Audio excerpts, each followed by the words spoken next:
Sister, இந்த ஒரு விஷயத்த யாருக்காகவோ, எதுக்காகவோ நான் விட்டு குடுக்கவே மாட்டேன் அப்படின்னா, எந்த ஒரு விஷயத்த சொல்வீங்க? ஃபர்ஸ்ட்லி நான் வந்து ஒரு கிரிக்கெட் பிளேயர். என்னோட லைஃப்பில் நான் இதுவரை கிரிக்கெட்டை நான் எந்த சமயத்துலையும் விட்டு கொடுத்ததே கிடையாது. பிகாஸ் தேர் ஆர் ஸ்டேஜஸ் நான் வந்து கிரிக்கெட்டை விடுற நிலமை நிறைய வந்துச்சு. எது பண்ணுறோமோ இல்லையோ ஒன்று ஃபோக்கஸ்டாக இருங்க. எந்த விஷயம் பிடிக்குதோ அந்த விஷயத்த வந்து எப்பயுமே விட்டு கொடுக்காம இருங்க. ஸோ அது இப்போ நம்மளுக்கு பலன் கொடுக்கலனாலும் பின்னாடி பலன் கொடுக்கும். லைஃப்லேயே வந்து எப்பயுமே 2 வேஸ் இருக்கும்.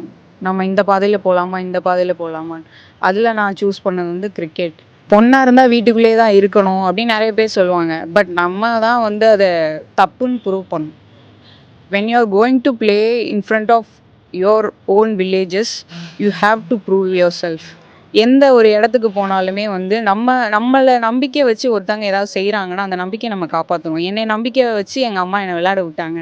ஒரு விஷயம் வேணும்னா ஆசைப்பட்டா மட்டும் பத்தாது, அடம் பிடிக்க தெரியணும். வீடியோ பார்த்துட்டு இருக்க எல்லாருமே கண்டிப்பாக stay focused on your goals and do whatever you desire.